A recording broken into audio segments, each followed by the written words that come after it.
Good morning mga kapukpok. Try po natin mag-electrical ulit. Lalagay lang po tayo dito ng series para gumana parehas ng butas.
Ayan, naka-series na po. Tapos dito natin i-connect yung power.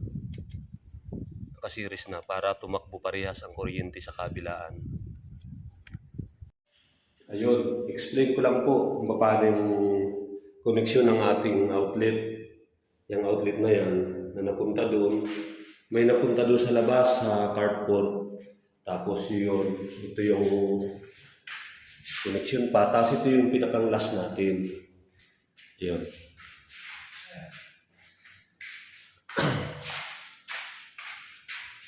O, galing dito sa breaker. Yan, galing dito sa breaker. Dito tayo kumuha ng connection, pupunta dito. Ito. Kung nakikita nyo to, itong isa na to, ito yung unang dumating dito galing sa power. Para magkaroon naman ng power, yung kabila na yon, nakakunik ito dito, yan, i-displace natin to dito, tapos dito para mapunta dito. Yan. So ito nandito na yung power natin. Ito na yung power natin. Para magkaroon ulit ng power yung papunta dun sa kabila, dun sa carport. Ikukunik ulit natin dito, tapos dito. Yan. Lipat tayo dito. Yan. Dahil may tahob na ito, dahil ito naman ay gagamitin lang nila pag sila'y nakamove na. Hindi natin napakita yung loob nun. Pero ganun pa rin yun. Tapos dito, ito na yung pang-apat. O, galing doon sa carport, itong dalawa na to, ikukunik na mo papunta dito para makapunta doon sa pinakahuli nating outlet. Itong outlet na to, kung nagtataka kayo, bakit dalawa na lang? Kasi hanggang dito lang natapos yung ating outlet. Kung tayo magtatawid pa kunwari ng isa pang outlet dito, kunwari dito, kailangan natin kumuhuli ng panibagong connection na ikukunik dito, patawid dito, tapos dito uli sa isa, patawid dito. Dahil nga sa wala ng outlet at ito na yung last, dito na tayo nagtapos. Ayun. Kung maintindihan yung aking paliwanag. Sir, binablog ko lang, sir. Yun, tutuloy po natin yung ano kasi may dumating na engineer, kinausap ko pa. Ito, dahil luwag ito, dito natin ikukunik ito. Okay, gaya nito. Ayan, ikukunik ko na ito dito para, yan, may power siya.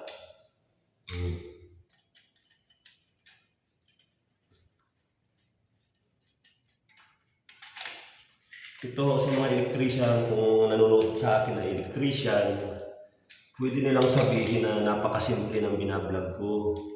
Kasi alam nila ito. Itong vlog po natin ito, para lang sa walang idea pagdating sa electrical. So, sana may matutunan kayo dito sa simpleng tutorial. Ay, ako. Yung make sure lang na hihigpitan natin kasi pag maluwago yan, nag-ano yan ang kuryente. Kung sa tubig may leak, nag-spark yan, mag-focus yan ng magtitrip ang ating breaker. After na higpitan natin, ano na natin yan, ating ikabit na ang tornilyo. Medyo may katigasan kasi ang gamit ho nating wire dito is solid. Yan. Kaya lumalaban siya. Pero sa iba ho, ang gamit talaga sa mga residential, ayaw nila ng mga solid. Ang gusto nilang gamitin ay stranded. Ito pa ang problema. Pag ang utility ay hindi nalagyan ng electrical tape, itong ganito pinapasok ng simento. Kaya pag nagtutornilyo na tayo, ayaw na lumusot. Ito ang mahirap. Buti itong kabila lumusot. Dito sa kabila hindi. Ito, kailangan na palampas muna natin yung kailangan masundot ng wait lang. Kumuha lang ako ng pansundot para mapalampas natin yung simentong nakabara.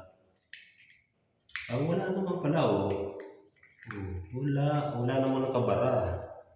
O baka naman kinalawang na. Ulitin lang po natin. Naku po. Feeling ko kinalawang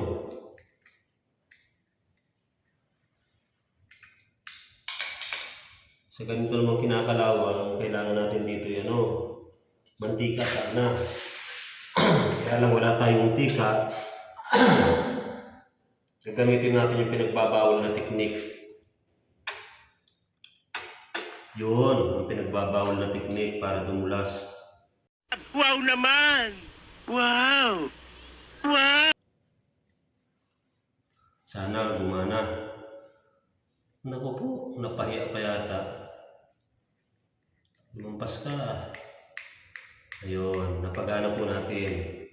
Kaya yung sinasabing, pag may tiyaga, may nilaga, yun.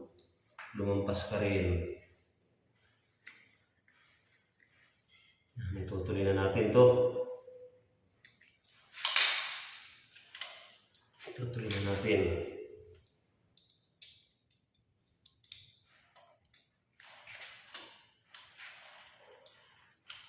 Hirap talaga pag stranded ang pag sulit. Yun tuloy-tuloy na siya. Sa mga electrician naman na gustong mapadali yung gawa, pwede naman gumamit ng ng drill bit. Yung uso na ngayon yung mga yung mga portable drill bit.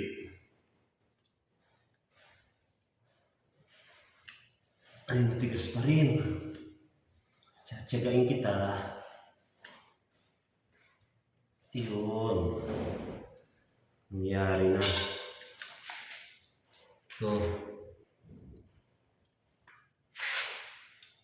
Hindi mapashoot Yun. Yan. Pag walang walang kalawang o bara, kita nyo naman napakabilis.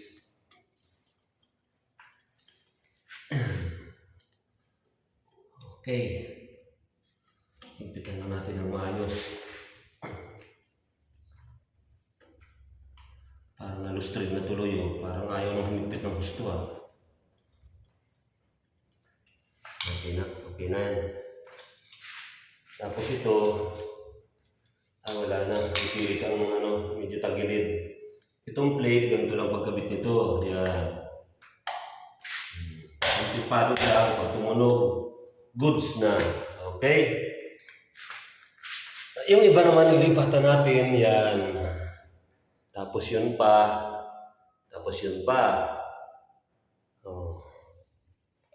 Pero dahil mahaba ng video natin at marami pa tayong kukuhanan, stop muna tayo dito sa outlet.